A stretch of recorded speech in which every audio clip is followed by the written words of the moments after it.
మన కన్నెపల్లికి పోయిండు, మేడిగడ్డల నీళ్లు నింపండి కన్నెపల్లి ఎత్తండి అని. అరే బుర్రత కూడా, ఒకవేళ మేడిగడ్డల గేట్లు దించి నీళ్లు నిలబెడితే మేడిగడ్డ ఇప్పటికే కుంగిపోయింది, రేపు తెగిపోతే భద్రాచలం రాముడే ఉండర్రా, 44 ఊర్లు ఖమ్మం జిల్లాలో కొట్టుకుపోతే దుర్మార్గుడా. నీ లుచ్చ రాజకీయాల కోసం మేడిగడ్డ నింపాలి, భద్రాచలం కొట్టుకుపోయేటట్టు చెయ్యాలా అని అడిగితే నోట్లో మాట లేదు. తెల్లారే వాళ్ళ బావ వచ్చిండు. ఇక ఈ బామ్మార్దులు వెనకడికి ఎవడో ఉన్నాడంట, బామ్మార్ది తపస్సు చేసిండు. రాజ్యంలో రాజును ఎట్లయినా తండ్రి రాజ్యం ఇస్తలేడు, తండ్రిని కానేసి రాజ్యంను ఏలుకోవాలని పెద్ద మర్రి చెట్టు ఎక్కి తపస్సు కూర్చున్నాడు. బామర్ది మా అయ్య పోవాలి, నాకు అధికారం రావాలని కఠోరమైన తపస్సు చేసిండు. ఆ తపస్సుకు దేవుడు ప్రత్యక్షమయ్యే పరిస్థితి వచ్చింది. బావకు తెలిసింది బ్రహ్మదేవుడు వచ్చేటట్టే ఉండు, బామ్మార్దికి వరం ఇచ్చేటట్టే ఉండని. మళ్ళీ నేను బయట ఉంటే ఆగమైతాని వాడు వచ్చి చెట్టు కింద కూర్చున్నాడు, ఏర్ల కాడ ఊడల కాడ. దేవుడిగా బయలుదేరిండు. మొదట బామ్మార్ది దగ్గరకు వచ్చిండు. ఈ లోపల బామ్మార్దికి తెలిసింది కింద బావ కూడా కూర్చున్నాడు, తపస్సు చేస్తుంటే దేవుడు ఆడిపోతాడని. వీడికి అసలే మిడిమిడి జ్ఞానం, తెలివి తక్కువడు, కిందల పడేది తెలియదు, కీసల పడేది తెలియదు. అందుకే దేవుడు రాగానే ఆలోచన చేసిండు, ఏమడిగినా మా బావగాడు తెలివి కల్లోడు ఎక్కువ అడుగుతాడేమని, స్వామి వస్తే వచ్చినావు కానీ ఓ పని చేయి, నాకు వరం ఇవ్వాలంటే నాదో కన్ను ఓడు అని అన్నాడట. అదేంటంటే నేను మళ్ళీ చెప్తా కానీ స్వామి నువ్వు అయితే మొదలు కన్ను ఓడు అని. సరే వీడు ఇంత కఠోరమైన దీక్ష చేసిండు, కన్ను ఓడడం అంటే నాదేం పోయిందని వాని కంట్లో ఏలు పెట్టి పొడిచిండు, వాని కన్ను పోయింది. కిందికి బావ దగ్గరికి వచ్చిండు, మరి నీ సంగతి చెప్పని. వాడు అనుకున్నాడు మా బామ్మార్ది గాడు ఏమేమి అడిగిండో నాకు తెలియదు, ఓ పని చేయి స్వామి, మా బామ్మార్ది అడిగిన దానికి నాకు డబల్ అని అడిగిండంట. ఆలోచన చేసుకో అని చెప్పిండు. ఇక లేదు స్వామి ఆలోచన లేదు గీలోచన లేదు, మా బామ్మార్దికి ఇచ్చిన వరానికి నాకు డబల్ వరం ఇవ్వమని. సరే మంచిదని వాడిని 2 కళ్ళల్లో ఒడిచిండు. బామ్మార్ది గానికి 1 కన్ను లేదు, బావకు 2 కన్ను లేవు. ఇక ఊరు మీద ఓట్లు అడుక్కోవాలంటే ఏం చేయాలి? ఈ బావని బామ్మార్ది భుజాల మీద ఎక్కించుకొని ఖమ్మం సితకాని మండలంలో మన సభ ముందు పల్లి బఠానీలు అమ్ముకోనికి వచ్చారు. ఇది బామ్మార్దుల స్టోరీ. బావెవడో మీకు తెలుసు కదా, తాటి చెత్త అంత పెరిగిండు కానీ తలకాయలో చింతకాయ అంత కూడా తెలియలేదు. బామ్మార్ది ఎవడో మీకు తెలుసు కదా, సోంబేరిగాడు. సాయంత్రం అయితే పబ్బులు, పొద్దుటి పూట పోతే గప్పు పనులు, ఇంతకు మించి ఏమైనా చేసిండా? వీళ్ళు కాంగ్రెస్ను ఓడిస్తాం, కాంగ్రెసే రేవంత్ రెడ్డి సర్వే చేసుకుంటే మేం గెలుస్తున్నామని వచ్చిందని మాట్లాడుతున్నాం. అన్నం తినేటోడు ఎవడన్నా ఎన్నికలు ఎన్నడు ఉంటాయో తెలియకుండా, ఎవడు పోటీ చేస్తాడో తెలియకుండా, ఏ రిజర్వేషన్ ఉంటుందో తెలియకుండా, ఎన్ని సీట్లు పెరుగుతాయో తెలియకుండా, ఎన్నికలలో ఏం చెప్తామో తెలియకుండా ఎన్నికల సర్వేలు చేసి ఎవడు గెలుస్తాడో నిర్ణయిస్తాడంట. జూబ్లీహిల్స్లో గిట్లనే చెప్పిండు, సర్వే చేసినాం గెలుస్తున్నాం, ఇది రెఫరెండం అని. ఏమైంది? జూబ్లీహిల్స్లో బండకేసి కొట్టిండ్రు. మేడిగడ్డ మూసేయాలని మేము అన్నామని ఆయనకి మేము ఆడ పోతే కోపం వచ్చింది. మేము కన్నెపల్లికి పోగానే కోపం వచ్చింది ఆయనకి, ఎందుకంటే బండారం బయటపడ్డది. ఆడ వరద నీరు పోతున్నది, నీళ్ళు పోతూనే ఉన్నాయి, గోదావరి నీళ్ళు. ఎల్నీనో అని చెప్పి తప్పించుకుందాం అనుకున్నాడు. కానీ నీళ్లు కిందికి పోతున్నాయా, సముద్రంలో కుత్తగా పోతున్నాయి. పంపులు చాలు చేయంటే పంపులు చాలు చేసి బంద్ పెట్టిండు. ఆంబోతు లెక్క రంకెలు వేస్తూ ఉన్నాడు.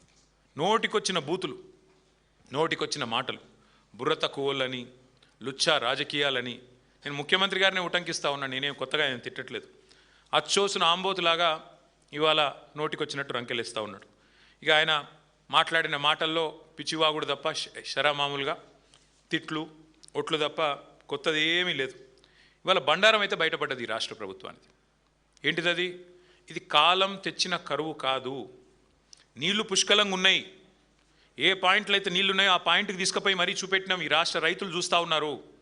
మమ్మల్ని అడ్డుకున్నా, అరెస్టు చేసినా అక్కడ దాకా పోయినాం, 7 గంటలు ప్రయాణం చేసిపోయినాం, పోయి చూపెట్టినాం. ఇగో నీళ్లు 1,00,000 క్యూసెక్కులు నీళ్లు కిందికి పోతున్నాయని చూపెట్టినాం. 1,00,000 క్యూసెక్కులు అంటే 9 టీఎంసీలు. 9 టీఎంసీలు, రోజుకి 9 టీఎంసీలు కిందికి వృధాగా పోతూ ఉన్నాయి. 9 టీఎంసీలలో కేవలం నువ్వు లిఫ్ట్ చేయాల్సింది 2 టీఎంసీలే. ఆ 2 టీఎంసీలు వచ్చే 100 రోజులు నువ్వు లిఫ్ట్ చేస్తే అన్ని రిజర్వాయర్లు SRSPతో సహా మిడ్ మానేరుతో సహా లోవర్ మానేరుతో సహా మొత్తం గోదావరి సిస్టంలో ఉండే మల్లన్న సాగర్, కొండపోచమ్మ సాగర్, రంగనాయక సాగర్, అన్నపూర్ణ, మలక్పేట, బస్వాపూర్ అన్నీ నింపొచ్చు. సుభిక్షంగా గోదావరి మీద ఆధారపడ్డ 6-7 జిల్లాల ఉమ్మడి జిల్లాల రైతాంగం వ్యవసాయం చేసుకోవచ్చు, బ్రహ్మాండంగా పంటలు పండించుకోవచ్చు. కరువుతో నిమిత్తం లేకుండా ఇది చేయవచ్చు. కానీ మీరు ఎట్లా ఉన్నారు రేవంత్ రెడ్డి గారు అంటే మేడిగడ్డ కొట్టుకపోతుంది అంటాడు. ఏది గేట్లు దించితే మేము అనలేదు, అసలు గేట్లు దించాల్సిన అవసరమే లేదు. కానీ గేట్లు దించితే మేడిగడ్డ కొట్టుకపోతుంది, భద్రాచలం రాముడికి ముప్పు వస్తుందని మాట్లాడుతున్నాడు రేవంత్ రెడ్డి గారు. రేవంత్ రెడ్డి గారికి ఇంకొక విషయం కూడా నేను చెప్తా ఉన్నా, అవగాహన పెంచుకోండి. 2022 జూలై 15 అంటే దాదాపు ఇదే సమయం 4 ఏళ్ల కిందట భయంకరమైన వరద వచ్చింది గోదావరిలో. భయంకరమైన వరద, 500 సంవత్సరాల్లో ఎన్నడూ రానంత వరద, దాదాపు 28.5 లక్షల క్యూసెక్కుల వరద. అంటే దాదాపు 247 టీఎంసీలు ఒక ఉప్పెనలాగా ఒకటేసారి 28.5 లక్షల క్యూసెక్కులు. అంటే ఇలా కనబడే 1,00,000 క్యూసెక్కులు కాదు, దానికి 28.5 రెట్లు ఎక్కువ వరద వస్తే కూడా 4 ఏళ్ల కిందట 15 రోజులు వరుసగా వస్తే కూడా మేడిగడ్డ కొట్టుకపోలే. Highest flood in the history, 500 years of history Godavari. వరద వస్తే కూడా మేడిగడ్డ కొట్టుకపోలే, అన్నారంకేం కాలే, సుందిలకేం కాలే, బ్రహ్మాండంగా మరి పూర్తి స్థాయిలో తట్టుకొని నిలబడ్డది. అది మేడిగడ్డ కాదు, మేటిగడ్డ అని రుజువు చేసింది. మరి 247 టీఎంసీల వరద తట్టుకున్న మేడిగడ్డ కేవలం 9 టీఎంసీలు, 1,00,000 క్యూసెక్లే పోతున్నది. కేవలం 1,00,000 క్యూసెక్కులు అంటే 9 టీఎంసీలు పోతే తట్టుకోలేదా? మీరు అన్నారంలో సుందిలలో గ్రౌటింగ్ చేసిన మాట వాస్తవం కాదా? ఇంజనీర్లు చెప్తున్న మాట నీకు వినబడట్లేదా? ఇది వాస్తవం కాదని నేను అడుగుతా ఉన్నాను. అంటే ఈ సిగ్గు లేకుండా అసలు మేము బ్యారేజ్ మేడిగడ్డను ముట్టుమనే అంటలేం, గేట్లు దించుమనే అంటలేం, అది పోతున్నది 1,00,000 క్యూసెక్కులు. ఆనాడు మరి 15 రోజుల పాటు 247 టీఎంసీల నీళ్లు రోజు వచ్చినా తట్టుకున్న భద్రాచలం ఇవాళ 9 టీఎంసీలకు 1,00,000 క్యూసెక్కుల ప్రవాహానికి కొట్టుకపోతుందంటే నువ్వు పిచ్చోనివా మంచోనివా, నువ్వు ఏంటిది నువ్వు అనేది ఒకసారి రాష్ట్ర ప్రజలే, రాష్ట్ర రైతులే ఆలోచన చేయాలని చెప్పి నేను కోరుతాను. ఇది నా లెక్కలు కాదు, ఇది కూడా సిడబ్ల్యూసి లెక్క అని చెప్పి కూడా నేను మీకు విజ్ఞప్తి చేస్తా ఉన్నాను. భద్రాచలానికి ముప్పు అంటే ఏమైనా ఉంది అంటే పోలవరంతో ఉంది. పోలవరం హైట్ పెంచితే, అందుకే కదా మా ఖమ్మం జిల్లాలోని 5 మండలాలు 7 మండలాలు తీసుకొని పోయి బలవంతంగా కలిపింది బీజేపీ ఆంధ్రాలో. పోలవరం ముప్పు కోసమే కదా మా భద్రాచలం కాన్స్టిట్యున్సీలో, పక్కన అశ్వరావుపేట కాన్స్టిట్యున్సీలో తీసుకొని పోయి ఆ మండలాలని 7 మండలాలు కలుపుకున్న మాట వాస్తవం కాదా? నీకు తెలియదా? నువ్వు గట్టిగా పోలవరం గురించి మాట్లాడితే గురువు గారికి కోపం వస్తుందనా? ఎక్కడి నుంచి ఉంది ముప్పు నిజానికి భద్రాచలానికి? ముప్పు అంటూ ఉంటే ఇవాళ భద్రాచలానికి అది ఖచ్చితంగా పోలవరం హైట్తోనే ఉంది తప్ప ఇంకో దాంతో లేదు. అందుకే మా హరీష్ రావు గారు భద్రాచలం పోలవరం అథారిటీకి ఫిర్యాదు చేస్తే కేంద్రం స్పందించి, ఎందుకంటే భద్రాచలం మునుగుతుందేమో ఈ హైట్తో అని చెప్పి ఫిర్యాదు చేస్తే కేంద్రం స్పందించి సర్వేలకు టీంలు పంపింది. ఇవాళ విచిత్రం ఏంటంటే ఏ రాష్ట్ర ముఖ్యమంత్రి అయినా తన ప్రయోజనాల కోసం, తన రాష్ట్ర ప్రయోజనాల కోసం గట్టిగా మాట్లాడతాడు. ఆంధ్రప్రదేశ్ ముఖ్యమంత్రి ఆంధ్రప్రదేశ్ ప్రయోజనాల కోసం కొట్లాడతాడు, తెలంగాణ ముఖ్యమంత్రి తెలంగాణ ప్రజల ప్రయోజనాల కోసం కొట్లాడాల. కానీ ఈ మాట అనకూడదు, కానీ అంటున్నా తప్పట్లేదు. ఈ దరిద్రుడు మాత్రం సొంత రాష్ట్ర ప్రాజెక్టుల గురించే సొంత గడ్డకే ప్రమాదం అని వాదిస్తూ ఉన్నాడు. అది కూడా తెలిసి, తెలవక కాదు, తెలివి తక్కువతనం కాదు, అతి తెలివి. ప్రజల్ని మభ్యపెట్టొచ్చు, ఎన్ని రకాలుగా అయినా ఇష్టం వచ్చినట్టు మాట్లాడొచ్చు అని చెప్పి ఇవాళ మాట్లాడుతూ ఉన్నాడు. నేను ఆయన మాట్లాడిన తర్వాత చూసిన వాళ్ళందరికీ అర్థమైంది, రైతులకు కూడా అర్థమైంది. ఆయన ఏమంటున్నాడు? పరిజ్ఞానం ఉందా? తాటి చెట్టు అంత పెరిగింది హరీష్ రావు, ఏమైనా పరిజ్ఞానం ఉందా అని మాట్లాడుతుండు. నేను అంటున్నా రేవంత్ రెడ్డి గారిని, పరిజ్ఞానం ఎవరిదో, మిడిమిడి జ్ఞానం ఎవరిదో మరి అందరికీ అర్థమైంది ఇప్పటికే. మీకు ఇప్పటికైనా కనీసం ఇప్పటికైనా జ్ఞానం తెచ్చుకోండి.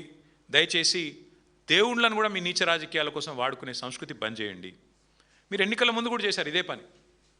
పార్లమెంట్ ఎన్నికల ముందు ఇదే భద్రాచలం పోయి రాముల వారి మీద ఆన అన్నావు, రుణమాఫీ చేస్తా అన్నావు. యాదాద్రి లక్ష్మీ నరసింహస్వామి మీద ఆన అన్నావు, రుణమాఫీ చేస్తా అన్నావు. కనబడ్డ దేవుళ్ళందరి మీద ఒట్టు పెట్టినావు. ఇవాళ ఆ దేవుళ్ళే తలలు పట్టుకుని కూర్చునే పరిస్థితి వచ్చింది, వీడెక్కడ దొరికిండ్రా మాకు అని. అట్లాంటి పరిస్థితి ఇవాళ ఉంది. అంటే ఇవాళ మేడిగడ్డతో రాముడు మునిగిపోతాడు అంటే ఆ రాముడు కూడా కోపం వస్తుంది. రేవంత్ రెడ్డి గారు దయచేసి ఒళ్ళు దగ్గర పెట్టుకొని ఉండు. శ్రీరాముడు గురించి మాట్లాడేటప్పుడు, దేవుడి గురించి మాట్లాడేటప్పుడు అబద్ధాలు చెప్తే మరి తప్పకుండా నీకే నష్టం జరుగుతుంది, గుర్తుపెట్టుకో అని చెప్పి కూడా నేను గుర్తు చేస్తూ ఉన్నాను.